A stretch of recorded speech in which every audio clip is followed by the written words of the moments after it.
What's going on, everybody? Welcome back to the channel. It's PvPY Kids IRL here, and what I got for you today is how to build your next starting team going into season 2, 3, so on and so forth.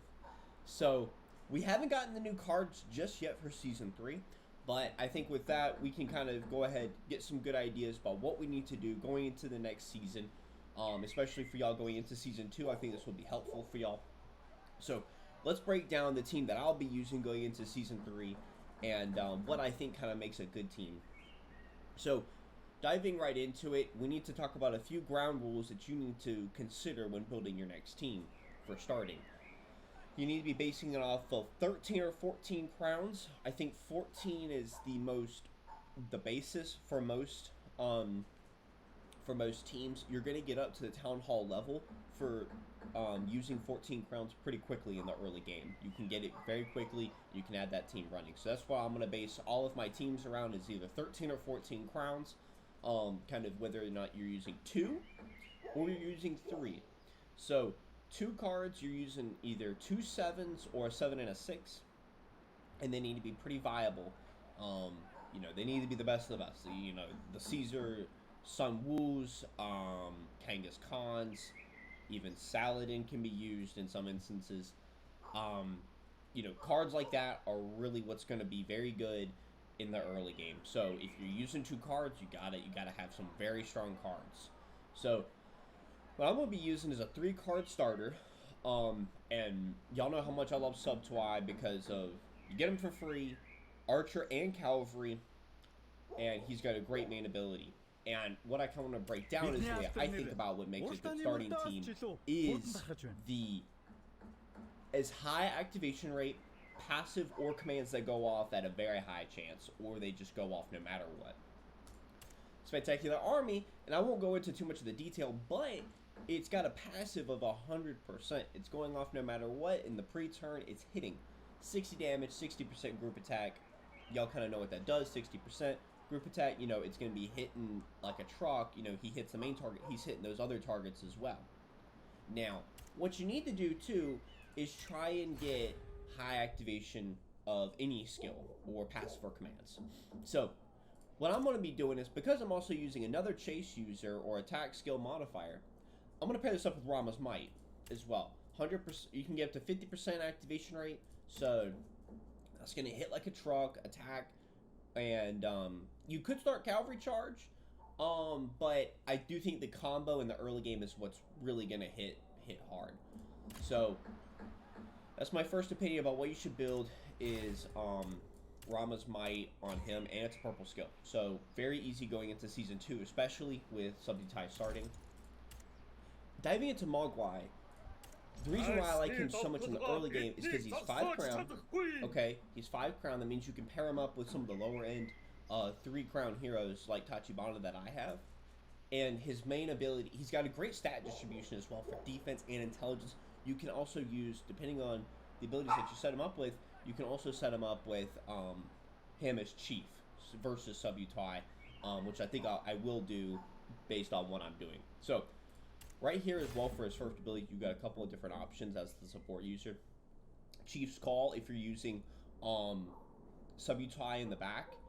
And especially it'll give Tachibana, in my instance, because she breaks like a stick, you can give her a little bit more defensive there. So good stuff there. Another good Healing Hands I think is, arguably the best starting, especially if you're using 2 cards. If you're using 2 cards, Healing Hands is going to be the best thing in the game for you. Solid defense as well with them being chase users, or attack skill modifiers. This is gonna give you so much sustain in the early game as well with taking minimal losses. I do think healing is better in the early game. Solid defense is going to help you out later on the tiles, level 6 and 7s upward. So it's a good 3rd skill is solid defense. But if that's kind of the best you got, no Healing Hands, no vulnerable, definitely use that. Quick shout out, I won't go on too long because it is not a whole lot of people are going to have it.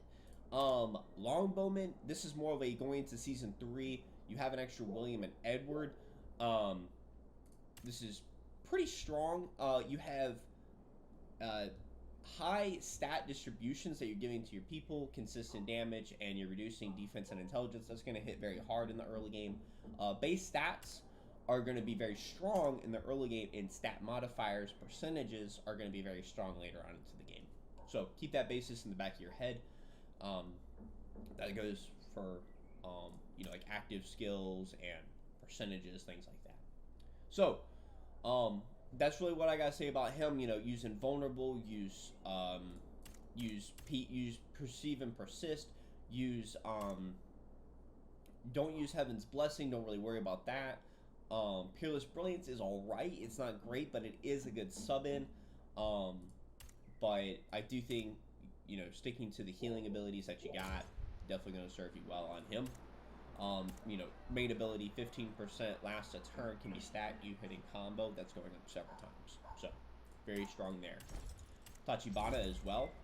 I love her. As a 3-crown, she is without a doubt the best 3-crown card. Lagertha's in that same kind of thing for infantry. But Unrelenting Warpath, and I haven't talked about her so much, but 35% activation rate, but she's a chase user. She's using combo. So deals physical damage, 260% damage to the enemy chief. It's pretty nuts. Then what I'll be doing is I'll pair up Triple Strike, Stealth Charge. I do have Cavalry Charge, so I'll put that on sub-utilize a second.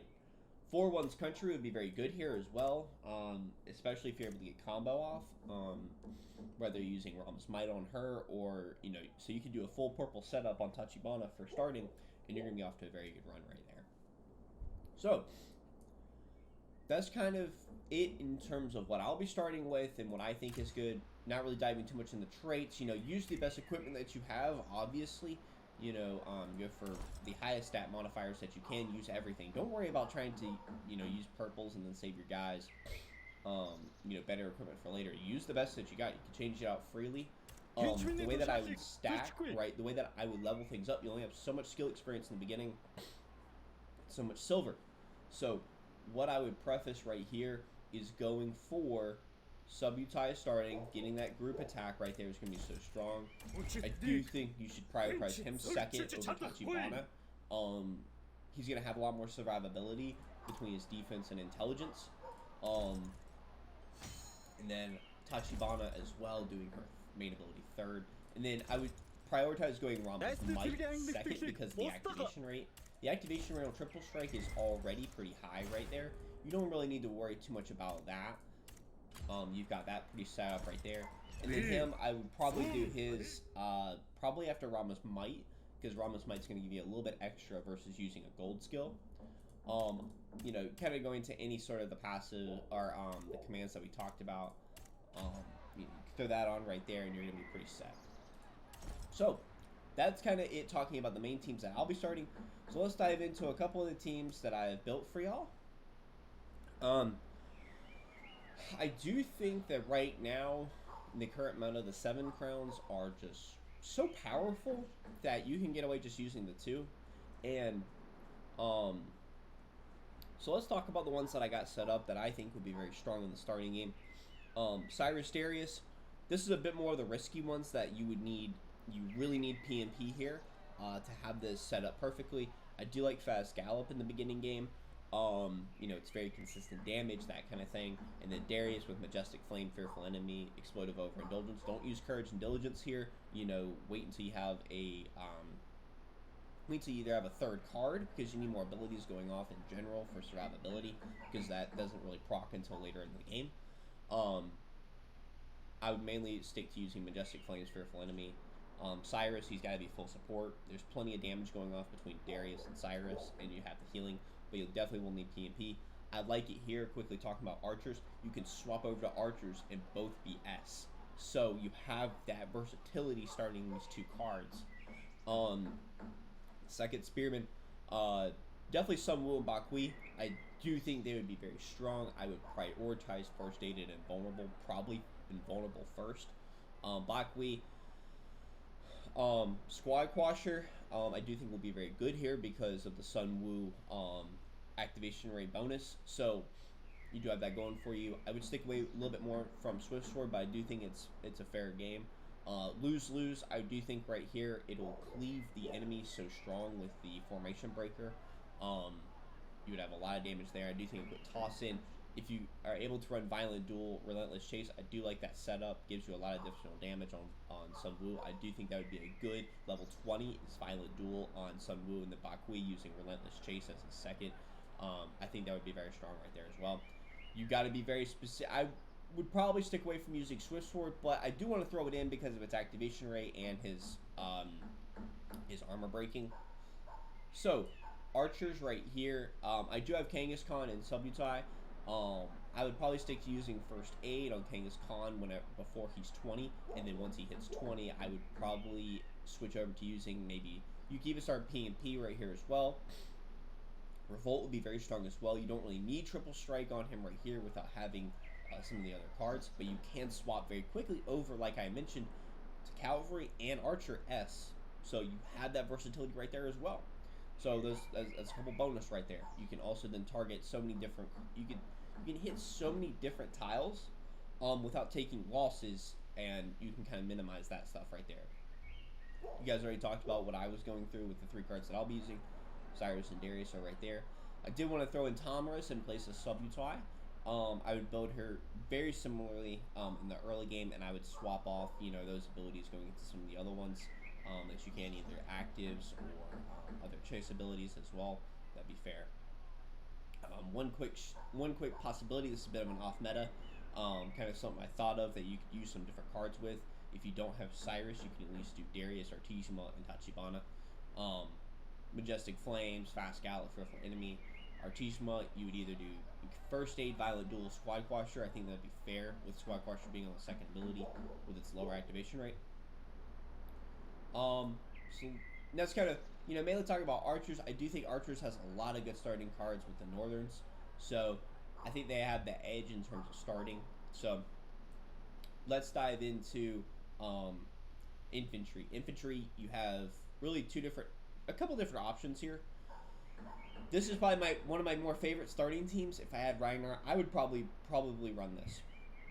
Olaf in the back with Swift Sword, Long Glacier, Squad Quasher, Bajorn, Invulnerable, Justice. I don't really like the prep turn on Justice, but high activation rate and using 3 cards, it works out very well. P&P. Lagertha, I think, is a great starting card. Then you sub in right away Ragnar, and the team still holds a very strong presence in the middle to end game.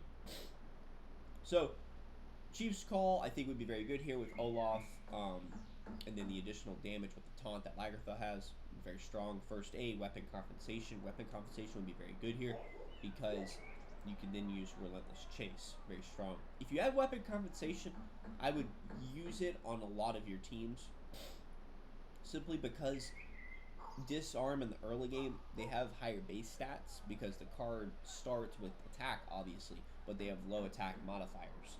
So, in the early game, Weapon Compensation with the Disarm is going to serve you so well because you're reducing your losses very strongly there as well. I did want to throw in an Easter team just because I forgot to put the S here, my bad.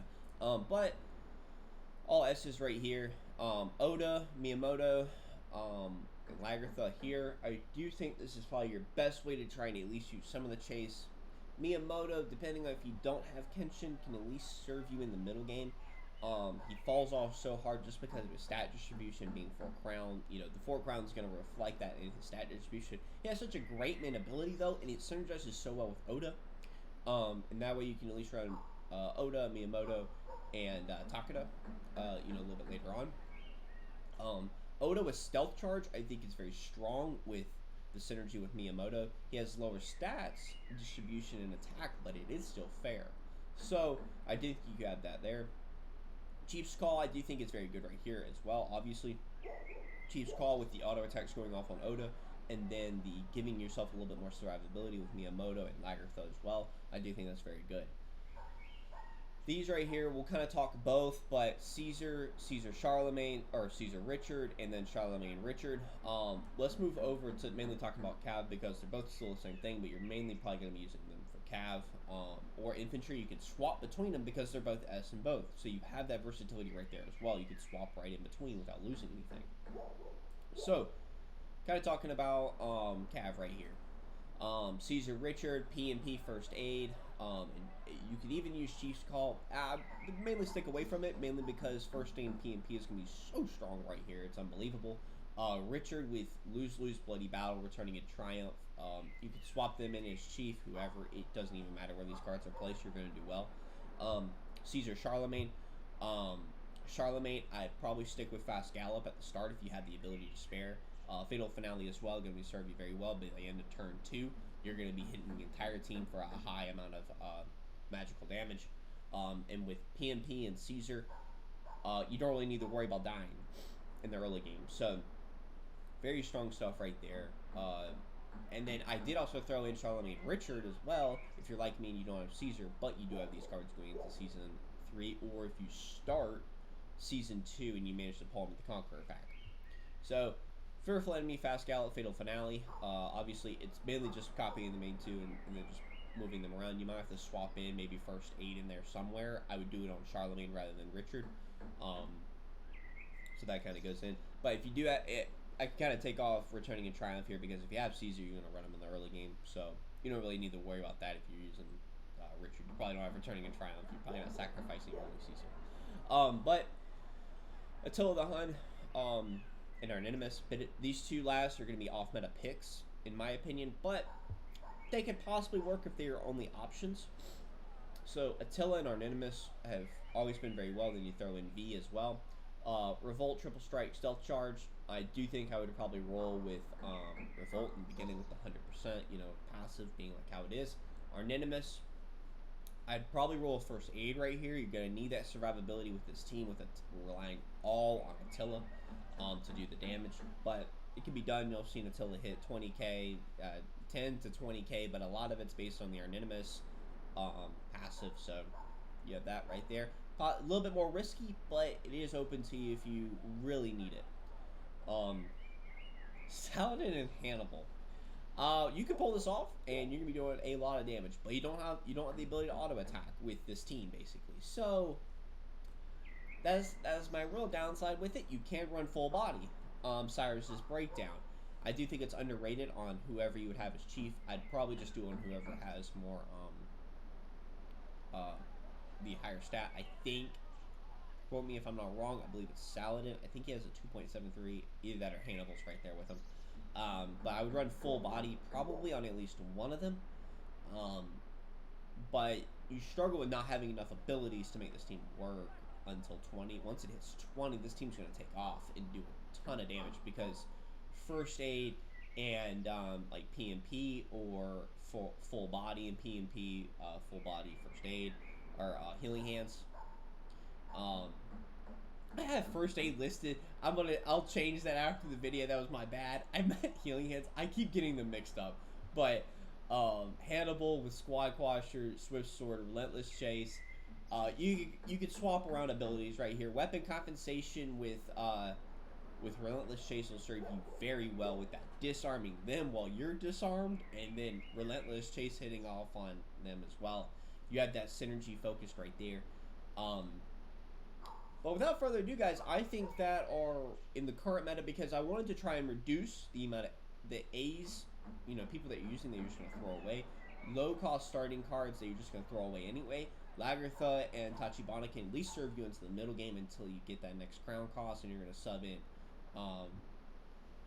sub in Ragnar, you're going to sub in Kangas. So will serve you well into the middle game. That's what I use for starting. You saw me hit rank 9, even with a very scuffed team.